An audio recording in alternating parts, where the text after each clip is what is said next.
લક્ષ્ય ન્યૂઝ, એક નજર, એક લક્ષ્ય.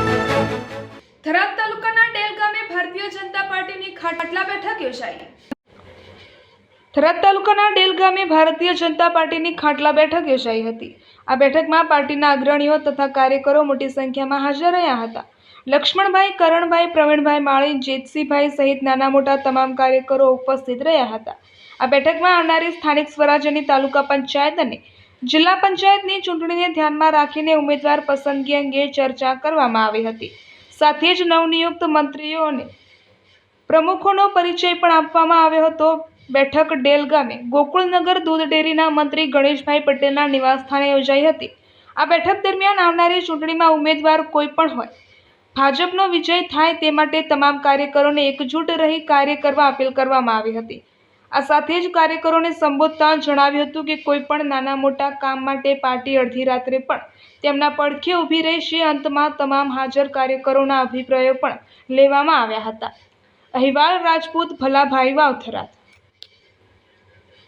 આજરોજ સનાડિયા તાલુકા પંચાયત અને મધુપુર જિલ્લા પંચાયત ડેલ ગામે આજના શુભ દિવસે અહીંયા ઉપસ્થિત પ્રમુખ કરણાભાઈ, બંને મહામંત્રી લીલાવરસિંહ, પ્રવીણભાઈ, પ્રેમજીભાઈ વકીલ, વસરામભાઈ તેમજ ઉપસ્થિત તમામ ભારતીય જનતા પાર્ટીના આગેવાનો મિત્રો, તાલુકા પંચાયત, જિલ્લા પંચાયત ચૂંટણીનો રણસિંગો ફૂંકાઈ ગયો છે. ટૂંક સમયમાં ચૂંટણી થવાની છે.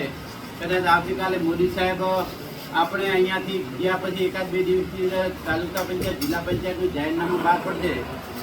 તો મિત્રો, તાલુકા પંચાયત એટલે આપણે જેને ટિકિટ મળે એ કોઈ પણ વ્યક્તિ રહ્યો, કોઈ પણ સમાજનો રહ્યો, જેને ટિકિટ મળે એને આપણે બધા સાથે મળી અને આપણા આ સીટનું નામ રોશન થાય ને સારામાં સારી તાલુકામાં ફર્સ્ટ નંબરની લીડથી તાલુકા પંચાયત જીતે અને જિલ્લા પંચાયત જીતે એના માટે આપણે બધાએ પ્રયત્ન કરવાના.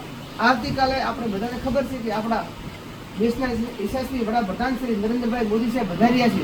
તો એમાં પણ આ વિસ્તારમાંથી વધારે ભાઈઓ, બહેનો અને યુવાન દોસ્તો ત્યાં નાની મુકામે વધારે અને આપણે સમજો છો કે આપણો વાવથરા જિલ્લો જાહેર થયા પછી